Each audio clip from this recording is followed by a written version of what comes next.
Ассалаумағалейкум, тікелей эфирде жаңалықтар, студияда Талғат Алман. Осыдан 23 жыл бұрын Қазақстан тәуелсіздігін жария етті. Ата-бабаларымыз сан мың жыл армандаған азаттыққа қол жеткізді. Бұл тілімізді жаңғыртып, дінімізді қайтарған, тарихымызды түгендеп, тағдырымызды таңдаған ұлы күн. Тәуелсіздік елімізге оңайлықпен келген жоқ. Егемендік алғаннан кейін де талай қиындықтарды өткердік. Биік тұғырды бағындырған елдің өткені мен бүгіні жайында тілшіміз Гүлмайра Қуатбайқызы әңгімелейді. 1991 жылы тәуелсіздігін жариялағанда Қазақстан қазынасында көк тиын қаражаты болған жоқ. Ел аумағындағы зауыт-фабрикалардың басым көпшілігі соғыстан кейінгі жылдар салынғандықтан тозығы жетіп, жабыла бастады. Жұмыссыздық, қаржылық дағдарыс, ауыл шаруашылығының күйреуі, тауар тапшылығы, кез келген дүкендегі ұзын сонар кезектер халық есінен әлі күнге дейін шыға қоймаса керек. Тәуелсіздігін жоғары бағалаған мемлекет аз уақытта барлық қиындыққа төтеп берді. Егемендік бізге үлкен мүмкіншіліктерге жол ашты. Кешегі мен бүгінгіні салыстырып айтсақ, біздің жалпы ішкі өнім осы бүгінгі күннің есебімен мысалға 1,5 еседен артық өсті. Шетелге экспорт шығаратын жаңағы елге айналдық. Бұрын экспорттың барлығы сол Мәскеу арқылы, сол кісі арқылы жүретін. Қазір біз сол 140-та елмен мысалға сауда жасаймыз. Қазіргі сол шетелдік сауданың көлемі 58-60%-дай. Бұл үлкен дүние деген сөз. Тәуелсіздік алған жылдары ұлттық банк төрағасы қызметін атқарған қаржыгер Ғалымбай Назаров елді дағдарыстан алып шығу мақсатында ауқымды жұмыстар атқарылғандығын айтады. 92 жылға шейін мысалы бюджет қаражат салымдары әртүрлі сол екінші деңгейдегі коммерциялық банктардың қолына кетіп қалған болатын. Сөйтіп сол бюджетті басқару үлкен проблема болды. Міне осыларды дұрыстау үшін біз қайтадан оны сол ұлттық банкке қайтардық бюджетті. Сөйтіп барлық жерде сол ұлттық банкінің кіші филиалдарын құрдық. Оның сыртында сол электронды Қазақстанда тұңғыш рет валюталық биржа құрдық, монетный двор салынды. Бүгінгі таңда еліміздің алтын валюта қоры 104 миллиард долларға жетті. Барлық континенттердегі 212 мемлекет Қазақстанның серіктесіне айналып, сауда-экономикалық ынтымақтастық артты. Қазақстан әлемдегі бәсекеге қабілетті елу елдің қатарынан өз орнын ойып алып, жаңа меженің бағындыру бағытында жұмыс жасауда. Өткен жылдар еншісіндегі қиындықтар жастарға таңсық болғанмен, сол қысылтаяң заманды көзімен көргендер бүгінгі тәуелсіздік таңына мыңда бір шүкіршілік етеді. Біз енді кеңес заманында өмір сүргенбіз. Сол кезде мен енді баспагер болдым да, сонда бір кітап шығару үшін оны темпланға кіргізіп алып, Мәскеуге барып бекітетұғымыз. Кейбіреуін бекіте алмай сөйтіп қайтатұғымыз. Қазір Құдайға шүкір жазған дүниен, дұрыс жазған дүниен бәрі шығып жатады. Қазір бәрі қолымызды, бәрі өзімізді. Қазіргі сондықтан бұл енді тәуелсіздік деген дүниені шын мәнінде түсінетін сол кеңес заманын білетін азаматтар баянды берсін тәуелсіздігімізге.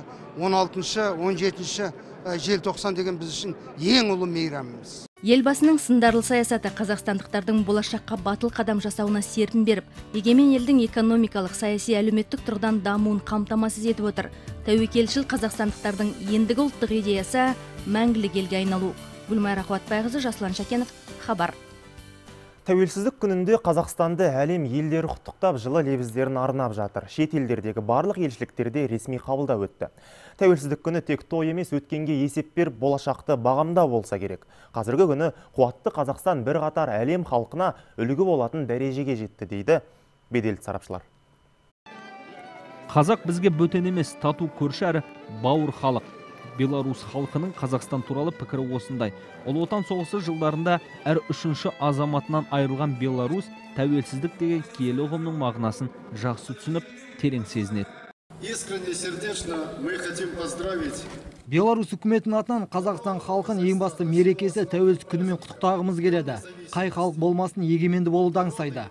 Бұл ретте қазақ халқы алып жер аумағына ие, әрі оны сақтап, бүгінгі ұрпағына жеткізіп отыр. Бүгінгі күні Қазақстан экономикалық мықты мемлекетке айналды.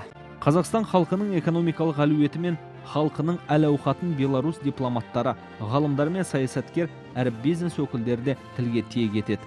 Туымызда бейнеленген бүркіт құсы сияқты Қазақстанның ұшар қанаты талмай, тек биіктерге самғай берсін деп, жылы тілектерін әнмен жолдайды. Парит высоко над страной, зовет меня с собой. Лети, Беркут, лети, вольная птица наша. нашей земли всю печаль раствори. Лети. Қазақстанның тәуелсіздік күні қарсаңында өткен ресми қабылдау кешіне Минскідегі дипломаттық корпустың өкілдері келді. Құрметті қонақтардың алдында Беларусь еліндегі Қазақстанның ресми елшісі Ерғали Бөлегенов сөз алды. Донести до вот этой аудитории. Елімізде соңғы жылдары атқарылған ауқымды жұмыстармен танысу, келешекте атқарылатын іс жоспарлар. Қазақстан мемлекет басшысы таңдаған саясат айтылды. Қазақстан туралы соңғы жаңалықтар арнайы өткен баспасөз мәжілісі кезінде де молынан айтылды.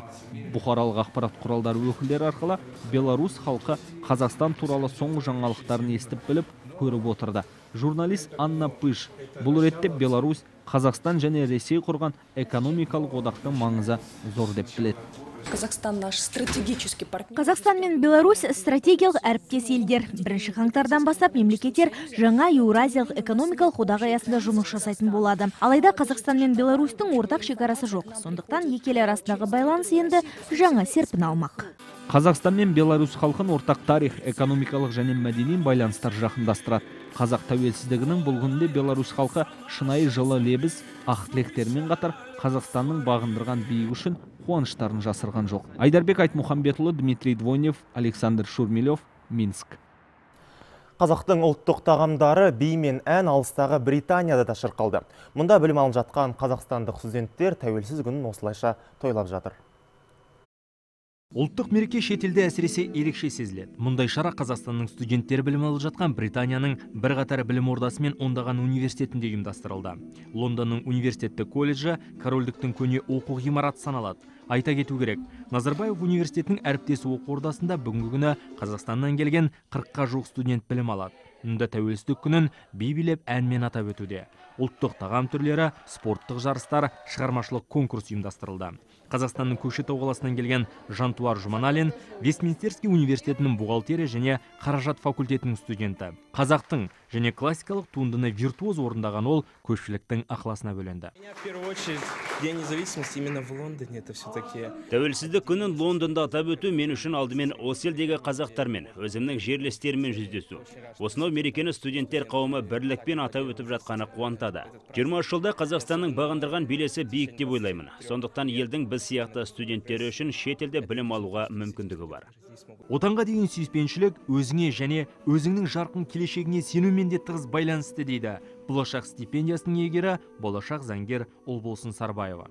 Осы мерекені бірігіп қазақтардың Тәуелсіздік күнін осылай бірігіп, бірге қарсы алып жатқанымыз үшін қуаныштымын. Отанға деген сүйіспеншілік еліңе адал қызмет ету деген ұғыммен тең. Бүгінгі күні Британияда 4000-ға жуық Қазақстан студенттері білім алуда. Олар әлемнің жетекші елінде ең таңдаулы деген оқу ордасында білім алу. Тәуелсіздіктің арқасында қол жеткенін жақсы түсінеді. Елдар Бақпаева, Аида Қыдырбайқызы, Белла Құдайбергенова, Лондон, Ұлыбритания. Қызылордалық полицейлерге жаңа қызметтік көліктер берілді. Бұл жергілікті биліктің ұлық мерекедегі тартуы. Облыстық ішкі істер департаментінің көлік паркі жуырда трангингтік радиостанция және бейне тіркеуші бар арнайы 86 автомашинамен толыққан болатын. Бұл жолы тағы УАЗ көлігінің 49 данасы беріліп отыр. Жаңа техникалардың кілтін облыс әкімі Қырымбек Көшербаев салтанатты түрде табыстап, полицейлердің қоғамдық тәртіпті қадағалау, қылмыстың алдын алу бағытындағы жұмыстарына сәттілік тіледі. Бүгін беріліп отқан 49 автокөлік бұл шеткі аумақтарға барлық облысымыздағы 7 ауданның шеткі елді мекендерінің мал ұрлықтарын алдын алуға бағытталған, басқа да қылмыстың алдын алуға бағытталған шараларды атқаруға беріп жатқан көмекке келеміз. Қарағанды облысының Шахтинск қаласында бүлдіршіндердің мектепке дейінгі білім алу мәселесі оң шешімін тауып келеді. Қала тұрғындары балаларының жаңадан ашылған балабақшада тәрбие алатындарына дән риза. Гүлдер балабақшасы кезекте тұрған 180 баланы қабылдады. Бұрынғы ғимаратта соңғы 14 жылда қалалық прокуратура орналасқан болатын. Қазір нысан балаларға қайтарылды. Оны қалпына келтіру жұмыстарына 100 миллион теңге қаражат жұмсалып, 65 адам жұмыс орнымен қамтылды. Жуырда балабақшада инклюзивті білім беру жүйесі жүзеге асырылады. Облыс әкімі Нұрмұхамбет Әбдібеков мектепке дейінгі мекеме әкімшілігіне 3 миллион теңгенің сертификатын тарту етті. Балабақшаның негізгі ерекшелігі біздің қаламызда ең бірінші рет педагогикалық Монтессори жүйесі енгізілмекші. Ол әлемдегі ең танымал педагогикалық технологиялардың бірі болып саналады. бірақ біздің қаламызда ол алғашқы рет енгізілмек. Біз өте қуаныштымыз.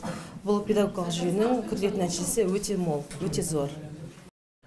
Қазақстанның өнер майталмандары Париж сахнасында шеберлік танытты. Франциядағы ЮНЕСКО-ның штаб пәтерінде Дина Нұрпейісова атындағы Халықтық музыка академиясының концерті жоғары деңгейде өтті.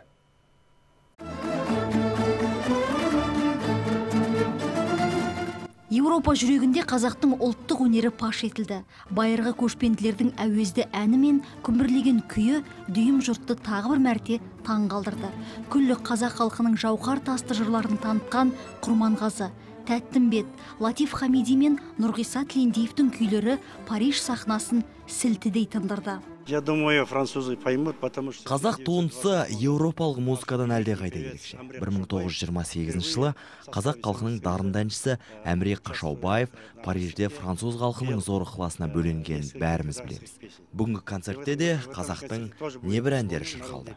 Атырау әртістері араға бір ғасыр салып, Франциядағы тыңдарманын тағы бір тамсандырды.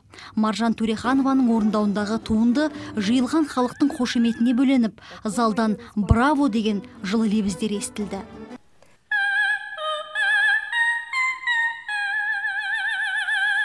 Қазақтың әнінде ерекше үн ЮНЕСКО-ның штаб пәтерінде бұрын соңды естілмеген, алайда мұндағы көрерменнің талғамы биік, әрі әр халықтың өнерін тыңдау қалыпты дүниеге айналған. Дегенмен қазақтың ұлттық музыкасы ешбір адамды бейжай қалдырмады. Музыка өте шебер орындалды. Қазақтың күйі адамзат мұрағатының материалдық емес мәдени мұрасы тізіміне енгізілгені мәлім. Өйткені ол тірі тарих, дәстүрдің жалғасы, ұлт болмысын танытып, ашатын бірден бір өнер туындысы. Сахна төрінде Мейір Бәйішев, Ақмарал Ноғайбаева, Эльмира Иманбаева, Қайрат Қайман және Элла Құртиева сынды дарынды өнерпаздар өз шеберліктерін ортаға салды. Сахнада орындалған әрбір туынды көрермен тарапынан үлкен ықыласқа бөленіп жатты. Домбыра менің үлкен махаббатымды оятқан аспап. Қобызды ерекше жақсы көрем. Алайда домбыра дауысын естігенде жүрегім аттай тулайды. Бүгінгі кеш керемет өтті. Оркестр, өнер майталмандары туындыны шын жүрегімен орындады. Керемет әсерге бөлендім. Бұл концерт мен үшін үлкен жаңалық. Қазақтың әні керемет. Сезімімді сөзбен айтып жеткізе алар емеспін. Осы ән мен күй жазылған компакт дискті өзіммен бірге ала кетем. Мұндай керемет музыканы қайталап тыңдау керек. Париждегі концерт осылайша көрерменнің зор махаббатына бөленді. Жиналған қауым қазақ артистерінің әр қойылымын үлкен ықыласпен, мол шапалақпен қарсы алып жатты. 2 рет 5-ке шақырып, таң қалыстарын жасыра алмады. Жадыра Медетбек, Аида Қыдырбайқызы және Елена Минкевич, Париж, Франция. Әзірге келіп түскен жаңалықтар топтамасы осындай. Амандықта, саулықта жүздескенше.